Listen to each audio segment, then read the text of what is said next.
Tagal na mali yan. They understand meeting room is just a meeting room. Okay? So this is what meeting room look like. Okay? Sa hotel na okay, on this side we have discussed the entrances, that is the lobby, the main lobby. Ang lobby na to is actually 2 levels. One level here, and then I papunta sa lower down, open na space. So if you are here, makita mo ang view towards the river, which is doon sa other side. Now, any entrance sa Picas is the entrance going to the balcony casino on the side. Now, the lobby here, dili siya nga nakadako. It's just a entrance going to an event. Yan lang but you can really, pwede you can enter this lobby para makaadto ani nga side. For example, ang guest would enter here and then nakatay space connected from the lobby connecting to the ballroom na side. Now, most of you have proposed a ballroom or kani mga event na space wala sa ground. I think wala ko nakita na ballroom nasa ground. Wala, no? Because wala space. Wala space here. I understand. Okay. But you will get yung thought lang ng connection ng space. Okay? Because you put your ballroom or your social spaces in the other side. Now, first thing we need to understand how this space will work. Now, notice here, if you have entrance, and then on this side, directly near to the entrance is the office for the ballroom. Okay? We call this a banquet sales office. This is where you book the ballroom. Dili ka mag-book dito sa reception area ng lobby. Dili ka mag-book sa banquet sales. There is a banquet manager there. And then, this one is the connection to the casino. Okay. And then there is a security. Actually, ang casino is different from entrance. Okay, so you have the banquet sales, and then you have a reception as well, banquet reception, and there is a mail or anything associated to your work, copier machine, and so on. And then a very kamay lang na lobby for the entry, and then sales here, and then this is what a boardroom would look like. Okay. So this one as well is rented for a meeting, a board meeting. So yan ang boardroom. And then the boardroom has its own, if you have another wall, always think of a wall before the other door. Pwede naman ka magbutang o magbutang o door. Pero why we're putting this one to give emphasis, this one is a very different space. Okay. Now this is a ballroom. Defined in Kempinski guideline is a ballroom that can be divided into 3. So this is what it looks like. Okay? Anong area ganit? 600. So 600 divided by 3 is 200, 200, 200 na. Ayaw siya gamay ang isa. Should be parehas equally divided pala.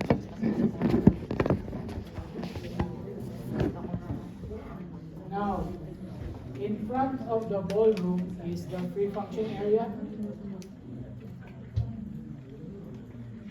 Okay? Free function area, diri mag-gather ang tanan mo attend sa event, or even the event is going on, diri sila gawas-gawas. Okay? And then notice, it is a common mistake or a common comment is yung banquet kitchen, wala. Okay? Or located na makita sa free function area. Ayaw din siya makita. Always yun, back of house. Okay? This is the banquet kitchen. Connected siya dito. Nasa door diya. And then, from the basement side, pwede siya makadrop o iyang anything na dili dapat makita, and then mabunta dire. Okay? Naa siya elevator in here. This will also connect to the tennis court area. And the main function of this banquet kitchen is to serve food para sa ballroom. It can be rented by a caterer or by the hotel management itself. Okay? Now, also there are storages. Okay? Kung hipuso ni, asan i-store? Kaniyang tables. So you should think of these areas asan mo ni i-store. So along with this wall, nasa mga storages. Okay? And then, unsa pa'y gamit ani nga wall? It's a buffer of what? Buffer of noise. Okay? Kaya kanay sabat mo diri, magsinagitay mo ni. Nakita na mo buwan? Hell's Kitchen. May mong bato ng plato, may magsagit-sagit din ng chef. Okay, saban eh. Actually, that's why kani it serve as a buffer of the sound and also the smell of the food. Okay? Pangalita na attend ka diri, and then nagluto na diri, and then gutom ka ba kayo? Masimutan na ninyo ang pagkaon. Okay? It should not be dito na part. Okay? So again, to divide the space, we will be proposing a door that it can be folded horizontally. Meron ngayon door na wall talaga na makuha siya vertically. Kita man ba? Pwede na siya.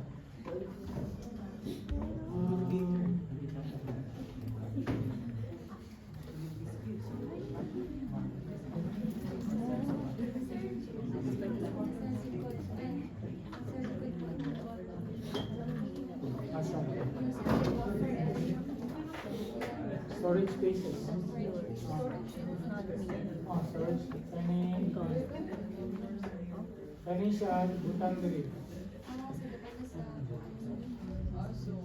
Kaning furniture diri, pag ipuson siya, butang siya diri. Okay? So, kung wala mo gamit, or not necessary ang furniture, tanggalon. Okay? And then, another thing in here sa hotel is that they dili gid sila ganan na ang kanang mga scenario. Okay? Na-expose ang column bulging from the wall. And then intentionally, kahit wala siya masyadong function, is that they want this one to be covered. And just to give a function lang, na lang siya mga niches of storage spaces. Ano yung natabo niya. Okay? Hindi kayo lang acceptable ng ano. Magalit sila sir. Not magalit, but dili nila ma-accept ng anay nga na kwan. Okay. So yung storage niyan sir is from floor to ceiling talaga? Yeah. Ano usually ginalagay dyan sa ay, dyan ang table? Ah. Ah! Okay. The function area, and this is what the meeting room will look like. Ayaw itong meeting room na, meeting room sa office. Meeting room. Mura siya o gamay nga audiovisual. Okay? Ay, sir. Yung nag-bulge po ng mga columns, okay lang po. Ano din yan sa rooms ng hotel. Ano sa mga? Sa function lang siya for Like, Now, ngayon, you have identified the location of your column. As I've said kanina, we'll be changing that. We'll try to arrange or propose another type of column para lang avoid yung two budget. Okay? But for now, we'll be talking about spaces muna. We'll be changing that column later. Okay? Parang, yan, ano yan? Spaces for storage actually is something like this. Stocking. Okay, so these are storages para ma-keep lang ni matabunan siya. Okay? And then actually it serves as acoustic. Kaya sa haba man ni dire kaning free function. Dili kay sila mosulod ang saba niya. Okay? Now this is how meeting room would look like. Ang dimension niya, I don't know if Kempinski is really given this dimension, but notice na doon sa Excel file, what is the meeting room na dimension or floor area. In this case is around 9 by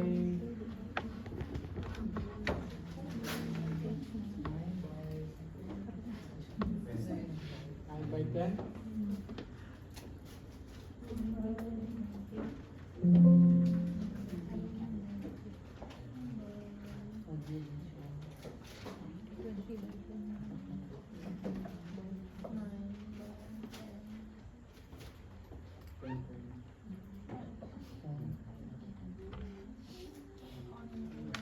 Kempinski ba tayo nakagal dito sa Davao or sa Mindanao? Alright, let's do it. So it's approximately mga 10, 9 by 10, 9 by 11.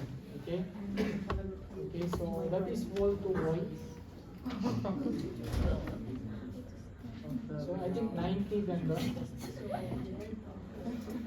So this is the meeting room light. Again, it's a flexible area that you can open. You can use both meeting rooms and then provide folding walls, folding content.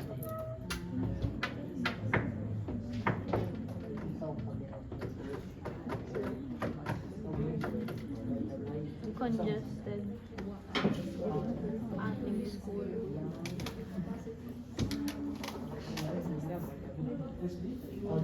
Boy boy. Ate Clara.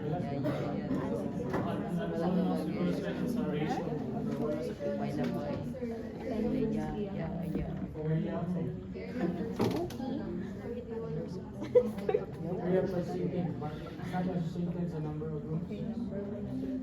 Kung kasama mo. Bay na ba? Okay. Nalimot na ang upuan. Okay. This is how a meeting room would look like. It's really a movable na chair and then store at the side. So nga niya ang meeting room ha, dili ni siya table.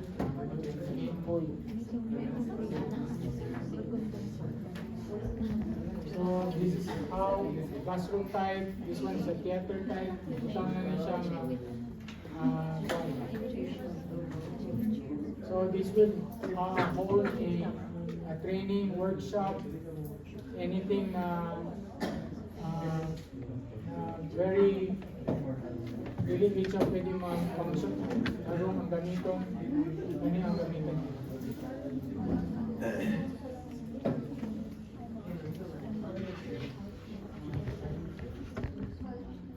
This one, I think it's also part of the pre-function area.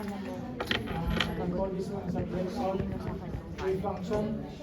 It's a small space na connected sa pre-function area na directly adjacent to the door, confronting the door of the meeting room. Okay? Madungisan yung image. Ako? Totoo.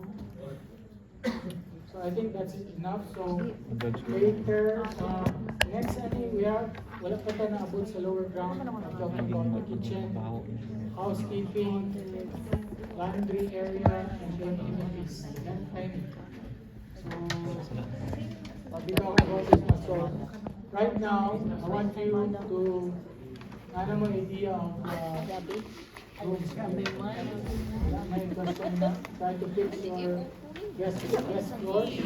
Kunin mo daw. And then drive. Kunin mo And daw. right now, assign somebody to select a furniture. Okay? Even Dili ikaw.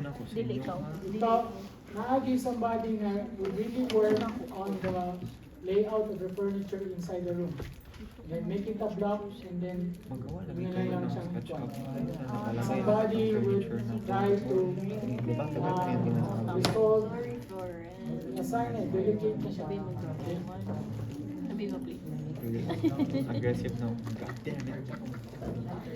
Hindi ka na malumanay. Hindi ka na malambing. Hindi ka na... Now, another thing is your facade would really needs improvement. Ganun lang. Facade needs really improvement. Vehicular traffic as well. Ano ba? Grabe mo.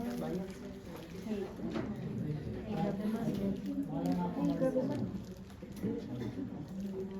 interior space pala. Interior design. Okay, so dependence lang po and then